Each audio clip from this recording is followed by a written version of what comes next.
Thanksgiving at the Carter family estate in Greenwich, Connecticut, was always an event. Crystal chandeliers, imported wine, catered food from Manhattan's finest restaurants. Mom treated it like a performance where everyone had a role to play. My role apparently was the disappointment. I'd driven up from New York City that Wednesday afternoon, hitting traffic on I-95 for 2 solid hours. My phone kept buzzing with work emails. Our Q4 numbers were exceeding projections, the Fortune photoshoot from last month was being finalized, and our Series C funding had just closed at a $380 million valuation. But none of that mattered as I pulled up to the house in my Tesla Model 3. Not the flashy one. Just the standard range. It did what I needed it to do. My brother Derek's Range Rover was already in the circular driveway. So was Dad's Mercedes S-Class and Aunt Patricia's Jaguar. I grabbed my overnight bag and headed inside. Sophie. Mom appeared in the foyer wearing a cream-colored cashmere sweater set and pearls. She looked me up and down with barely concealed disappointment. You're wearing that? I glanced at my outfit. Dark jeans, a black turtleneck and ankle boots. Hi Mom. Happy Thanksgiving. We have guests arriving in an hour. The Hendersons, the Marlowes, the Chens from Dad's firm. Couldn't you have worn something more professional? I'm comfortable. She sighed the way she always did when I failed to meet her expectations. Well, at least come say hello to your father. He's in the study with Derek. The study smelled like leather and expensive scotch. Dad sat behind his mahogany desk. A partner at a white shoe law firm, he'd made his career representing Fortune 500 companies in mergers and acquisitions. Derek stood by the window, drink in hand, looking every inch the successful investment banker in his tailored suit. Sophie, Dad said without looking up from his laptop. How's the drive? Fine. Traffic wasn't too bad. Derek turned, smirking. Still driving that little Tesla? I thought you'd have upgraded by now. It gets me where I need to go. Barely. What's the range on those things? Like 250 miles. He swirled his scotch. I just picked up the new Range Rover. 400 horsepower, custom interior. That's a real car. Congratulations. How's the startup going? He said, startup, the way some people say, adorable. It's going well. Still doing that payment processing thing? What was it called again? PayBridge. Right. PayBridge. He shared a look with Dad. You know, my firm just advised on a fintech acquisition. Real company, $2 billion valuation. That's the kind of scale that matters in this industry. I'm aware. You really should think about getting a real job, Sophie. Goldman is always hiring. I could make a call. I'm good, thanks. Mom appeared in the doorway. Guests are arriving. Derek, go help your father greet them. Sophie, try to look enthusiastic, please. Thanksgiving dinner was exactly as excruciating as I'd anticipated. 14 people crammed around Mom's extended dining table. My parents, Derek and his wife Amanda, Aunt Patricia and Uncle George, my cousin Jennifer, and various family friends who'd known me since I was in braces. The conversation flowed through the usual topics. Dad's latest big case, Derek's promotion to managing director, Amanda's pregnancy announcement, Q's squealing and congratulations, Jennifer's engagement to a Harvard-educated surgeon. Then Mrs. Henderson turned to me with a kind smile. And Sophie dear, what are you up to these days? Still in New York? Yes, still in the city. She's doing a startup, Mom interjected quickly as if trying to get past an embarrassing topic. Some sort of online payment company. How interesting, Mrs. Henderson said. Like Venmo. Similar concept, but we focus on business-to-business payments. We help companies manage cash flow, process invoices and optimize payment timing. Derek laughed. She makes it sound so legitimate. It is legitimate, I said quietly. Sophie, honey. Mom set down her wine glass. Can we please not do this tonight? It's Thanksgiving. Do what? Talk about my company? Your company. Derek made air quotes. Mom's right. It's embarrassing.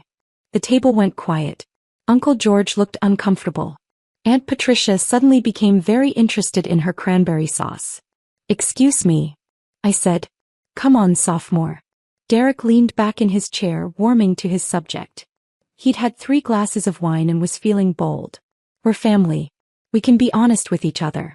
What you're doing isn't a real business. It's a hobby that's gone on way too long. Derek, Amanda said softly, touching his arm.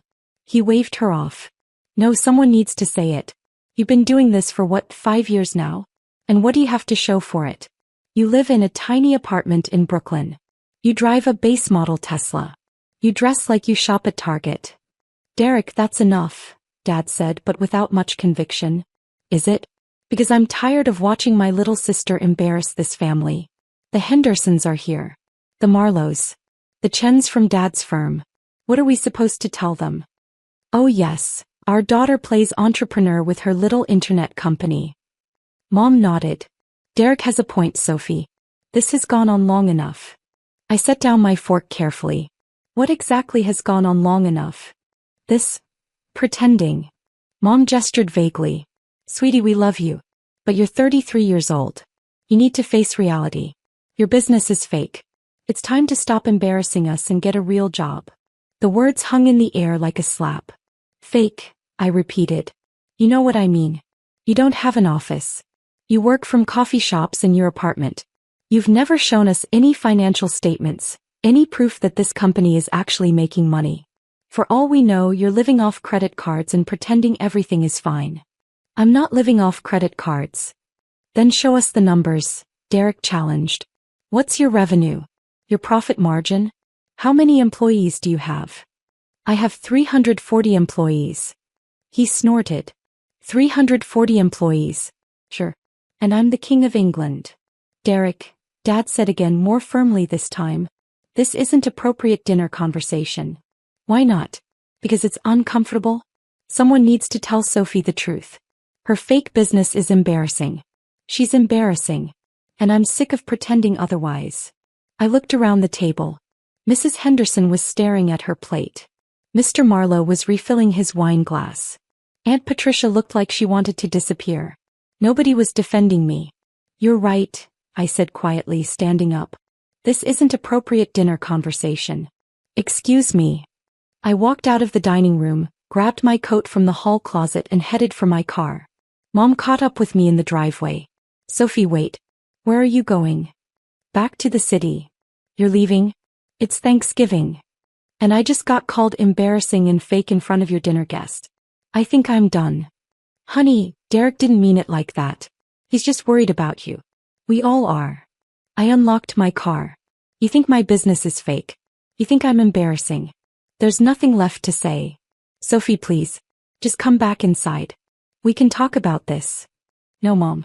We really can't. I drove back to Brooklyn with tears blurring my vision.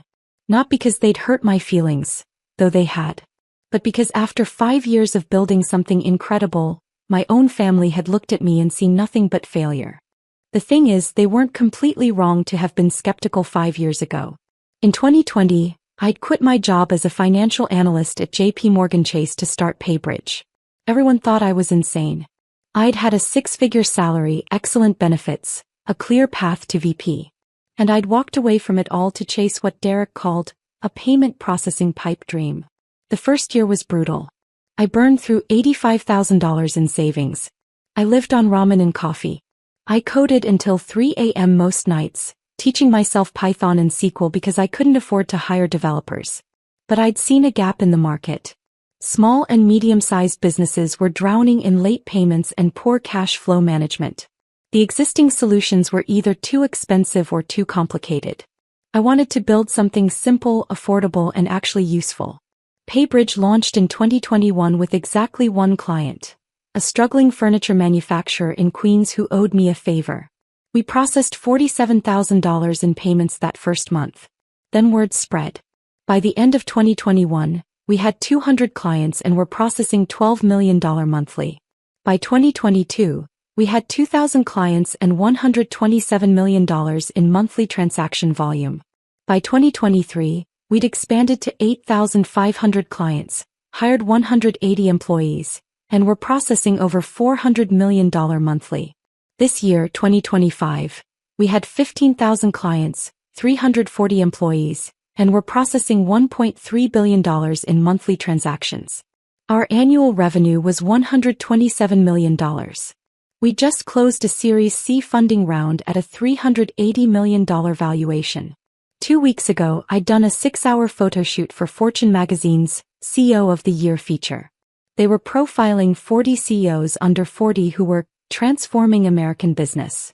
The magazine was set to hit newsstands tomorrow, Black Friday. But I'd never told my family any of this. Not because I was hiding it, but because they'd never asked. They'd seen my small apartment, my unremarkable car, my casual clothes, and decided I was failing. And I'd let them believe it because part of me wanted to see how long it would take them to actually show interest in what I was building. 5 years. The answer was 5 years, and they still didn't care enough to ask real questions. I got back to my apartment in Park Slope around 11 p.m. It was a 1-bedroom, 850 square feet, with hardwood floors and a view of Prospect Park. I'd bought it outright in 2023 for $1.2 million. No mortgage, no landlord. Just mine. My phone had been buzzing nonstop. I'd ignored it during the drive, but now I scrolled through the messages. 15 texts from Mom. 8 texts from Dad. 3 texts from Derek. 1 text from Aunt Patricia. I opened Aunt Patricia's first. Aunt Patricia, Sophie, I'm so sorry about tonight. Derek was completely out of line. Your mother shouldn't have let it continue. I hope you're okay. Call me if you need to talk. At least someone in my family had a conscience. I scrolled to Derek's messages. Derek, you're being dramatic. Derek, it's Thanksgiving. Come back. Derek, fine, be that way. But you know I'm right. I deleted them without responding. Mom's messages were variations on a theme. Please come back. You're overreacting. Derek had too much wine. We love you. Dad's messages were shorter. Your mother is upset. Call her. I turned off my phone and poured myself a glass of wine. Tomorrow was going to be interesting. Black Friday morning, I woke to my phone exploding. I turned it back on at 7 a.m. to check work emails, and immediately the notifications started flooding in. Aunt Patricia, Sophie. Is this you? Photo attached. The photo was the Fortune magazine cover. There I was, photographed in our office headquarters in Manhattan, sitting at my desk with the New York skyline behind me. The headline read, CEO of the Year, 40 under 40. And in smaller text, Sophie Carter, 33, built a $127 million fintech empire that's revolutionizing B2B payments. Aunt Patricia, I'm at your parents' house for breakfast. I just opened Fortune magazine. Your mother's face is white. Call me immediately. I grinned and poured myself coffee. My work phone started ringing. It was my CEO, Michael. Have you seen the Fortune cover? He asked. Not in person yet. Is it out? Sophie, it's everywhere. Twitter is exploding. LinkedIn is going crazy. Our website traffic is up 400% in the last hour. We've gotten 47 new client inquiries since 6 a.m. That's amazing. Amazing? It's insane. The PR team is freaking out. In a good way. They want to schedule interviews. Forbes wants a follow-up.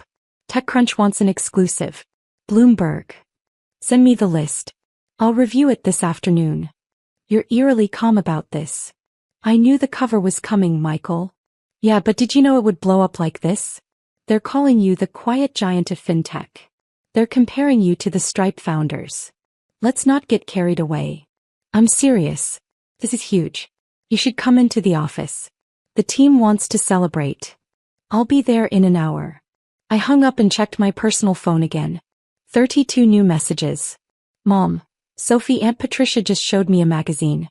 Is this real? Mom, why didn't you tell us? Mom, call me right now. Derek, what the hell? Derek, is that Fortune magazine cover actually you? Derek, Sophie, call me. Dad, your mother is very upset. We need to talk about this Fortune article. Jennifer, cousin, I just saw the cover. Oh my God. Why didn't you tell anyone? Amanda, Derek's wife, Sophie, I'm so proud of you. That cover is incredible. Derek is processing. Call when you can. I ignored them all and got ready for work. The Paybridge offices occupied the 14th and 15th floors of a building in Midtown Manhattan. Glass walls, standing desks, a full kitchen, and a view of Bryant Park. We'd moved here in 2023 when our team outgrew our previous space in Brooklyn. When I walked in at 9 a.m., the entire office erupted in applause. There she is. Michael shouted. CEO of the Year. Someone had printed the fortune cover and blown it up to poster size. It was hanging in the main conference room with a banner that read, "We always knew." My head of engineering, Lisa, handed me a mimosa. "You're a celebrity now. How does it feel?" "Surreal." "Surreal? Sophie, you're on the cover of Fortune magazine. With your revenue numbers. Your valuation. Your face. This is going to change everything." She wasn't wrong. By noon, we'd received 200+ client inquiries, 15 interview requests, and a dozen invitations to speak at conferences. Our investor relations team was fielding calls from VCs who suddenly wanted to talk about our Series D plans. The publicity was overwhelming. And perfect. At 2 p.m. my personal phone rang. I'd been expecting this. "Hi, Mom. Sophie Marie Carter." Her voice was shaking. "I am sitting here with Aunt Patricia and she just showed me a Fortune magazine with your face on the cover. Is this some kind of joke?" "It's not a joke. It says you run a $127 million company. It says you have 340 employees. It says you're revolutionizing the fintech industry. All true." "Then why?" Her voice broke. "Why didn't you tell us?" "You never asked, Mom." "That's not fair. You never said." "I tried to. Multiple times. But every time I mentioned PayBridge, you dismissed it. You called it a hobby. Derek called it embarrassing. You literally told me last night that my business was fake." Silence. "Is Dad there?" I asked. "He's reading the article right now. Sophie, this says you raised $85 million in funding. It says you're processing over $1 billion in transactions monthly. How is this possible?" "Because I'm good at what I do." "But you live in a tiny apartment. You drive a regular car. You dress so casually." "I live in an 850 square foot apartment in Park Slope that I own outright.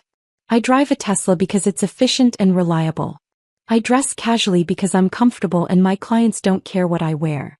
None of those things have anything to do with whether my business is successful." "Derek is here," Mom said quietly. "He wants to talk to you." "I don't want to talk to Derek." "Sophie, please. He feels terrible about last night.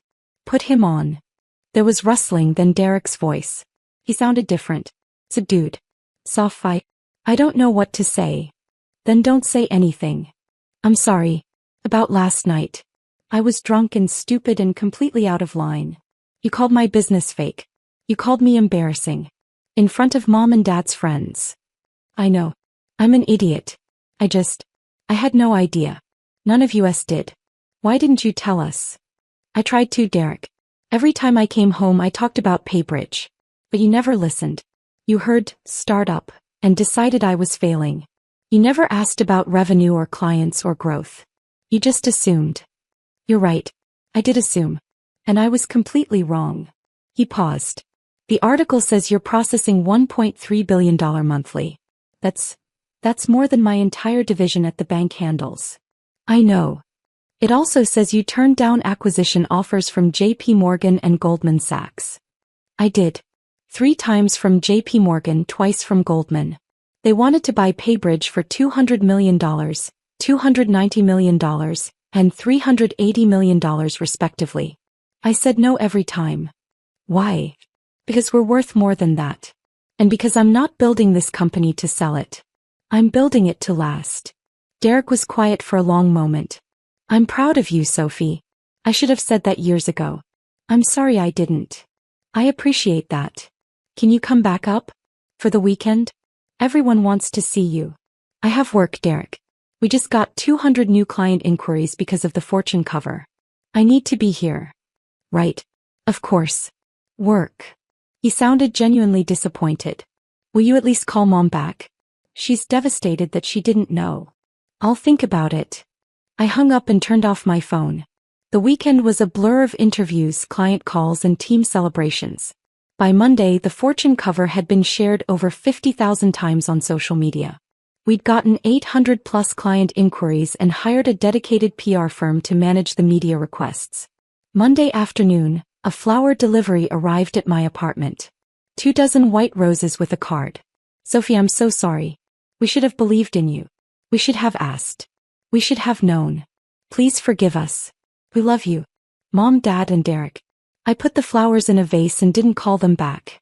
Tuesday a package arrived. Inside was a handwritten letter from Mom. Dear Sophie, I've spent the past 4 days reading everything I can find about PayBridge. The Fortune article, the TechCrunch features, the Bloomberg coverage, the case studies from your clients. I've watched your keynote speech from FinTech Summit 2024. I've read the Glassdoor reviews from your employees, all overwhelmingly positive. I'm ashamed that I had to learn about my own daughter's success from a magazine. You were right at Thanksgiving. We never asked. We saw what we wanted to see, a struggling entrepreneur who needed our guidance. We never looked deeper. We never took you seriously. Derek is mortified. He's told everyone at his firm about you. Apparently, his managing director has been trying to get a meeting with you for months. Small world. Your father wants to invest in your next funding round. I told him that's probably not appropriate and also that you don't need our money. What you need is our belief. Our respect. Our genuine interest in what you've built. I know we don't deserve it, but I'm asking for another chance. Not to celebrate your success, though we do want to celebrate, but to actually know you. To understand what drives you. To be the family you deserve. Please come to Christmas. No pressure, no performances, no guests. Just us. Let us try to do better. Love, Mom. I read the letter 3 times. Then I called her. Sophie. She answered on the first ring. Oh honey, thank God. I wasn't sure you'd call. I got your letter. Did you read it? Yes. And? I'll come to Christmas. But Mom, if I come, things have to be different. They will be. I promise. What do you need?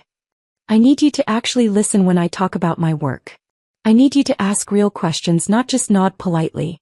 I need you to stop measuring my success by what car I drive or what apartment I live in. Done. Absolutely. What else? I need Derek to understand that his world isn't the only version of success. Investment banking is great. But it's not better than what I'm doing. Just different. He knows that now. Trust me, he knows. And I need Dad to stop offering to help with connections or introductions. I've built this company without his help. I'm proud of that. I understand. Anything else? Yeah. I need you to be proud of me, not because Fortune magazine validated what I'm doing, but because I'm doing work that matters. I'm helping businesses survive. I'm creating jobs. I'm building something meaningful. That should have been enough for you to be proud, with or without a magazine cover. Mom's voice cracked. You're right. It should have been. And I am proud, Sophie. Not because of Fortune, but because you're my daughter and you're extraordinary. I just wish I'd realized it sooner. Me too. So you'll come to Christmas? I'll come. But just for 2 days. I have a company to run. 2 days is perfect. Thank you, honey. Thank you for giving us another chance. Christmas was different. I arrived on December 23rd to find the house decorated normally. No guests, no performance, no caterer. Just Mom's homemade cooking and family. Derek greeted me at the door with a hug. Hey, sophomore. Thanks for coming. Thanks for not calling me embarrassing. He winced. Yeah, about that. I'm going to be apologizing for that for the rest of my life, aren't I? Probably. Amanda appeared behind him, visibly pregnant now. Sophie. That Fortune cover is framed in Derek's office. He shows it to everyone. I do not, Derek protested. You absolutely do, she laughed. He's told the story at least 50 times. My little sister is CEO of the year. I smiled despite myself. Dad came out of his study. Sophie. Good to see you. Hi, Dad. I read the Fortune article. Impressive work. Very impressive. Thank you. I'd love to hear more about your business model over dinner. The payment optimization piece is fascinating. I have some questions about your approach to credit risk assessment. I blinked. You actually read the article? I read everything I could find, including your interview with Bloomberg and your presentation at the FinTech Summit. You've built something remarkable. I don't know what to say. Say you'll explain how you managed to scale from 2,000 clients to 15,000 clients in 3 years while maintaining a 98% retention rate. That's extraordinary in the fintech space. And just like that, we were talking about models and metrics and market positioning, about the challenges of scaling a payments platform, about regulatory compliance and competitive moats. It was the first real conversation we'd had about my work in 5 years. Mom made pot roast and mashed potatoes, my favorite. Over dinner they asked about my employees, my investors, my plans for expansion. Derek shared stories from his banking world without the condescension I'd grown used to. Aunt Patricia asked if she could invest in my Series D. "You want to invest?" asked surprised. "If you'll have me. I have some money set aside. I've always wanted to invest in startups and I can't think of a better bet than you." "Aunt Patricia, our minimum investment for the Series D will probably be $500,000. I have it." I stared at her. "You have $500,000 you want to invest in PayBridge?" "I have $1 million. I was going to split it between you and a few other opportunities, but if you'd prefer the full amount, let me send you the investment materials. Talk to your financial advisor. Make sure it's the right move for you." "Already did," she said. If the Fortune magazine profile was accurate, this was a no-brainer. By the end of the weekend, I'd had more meaningful conversations with my family than in the previous 5 years combined. On Christmas evening, Derek pulled me aside. "Can I show you something?" he asked. He led me to his old bedroom, which Mom had converted to a guest room. On the desk was a framed photo from Thanksgiving. Not the awful Thanksgiving where he'd called me embarrassing, but from 2019, the year before I'd started PayBridge. We were both laughing at something Dad had said, young and careless. "I keep this here as a reminder," Derek said quietly. "Of what?" "Of how badly I screwed up. I had a sister who was building something incredible and I was too arrogant to see it. Too caught up in my own definition of success to recognize anyone else's." "Derek, let me finish." When I saw that Fortune cover, my first emotion wasn't pride. It was shame. Because I realized I'd been treating you like a failure when you were succeeding beyond anything I'll ever accomplish. "That's not true. You're a managing director at..." "I'm a cog in a machine, Sophie. A well-paid cog, but still a cog. You built the machine. There's a difference. Both things matter." "Maybe. But I should have respected what you were doing. I should have been curious instead of dismissive. I should have been your biggest cheerleader, not your harshest critic." I put my hand on his shoulder. "You can start now." "I already have. I've been telling everyone at the bank about PayBridge. We're actually looking at using your platform for some of our mid-market clients' payment processing. I gave your COO's contact info to our head of business development." "You did?" "I did. And Sophie? When I tell people my sister is the CEO of PayBridge, the CEO of the year according to Fortune magazine, the woman who built a $127 million fintech empire from nothing, I've never been more proud to be your brother." 6 months after the Fortune cover dropped, PayBridge closed its Series D funding round at a $740 million valuation. Aunt Patricia invested $1 million. We used the funding to expand internationally, launching in Canada, the UK, and Australia. By the end of 2026, we were processing $2.3 billion in monthly transactions with 25,000 clients and 580 employees. Annual revenue hit $247 million. Derek's bank became a client.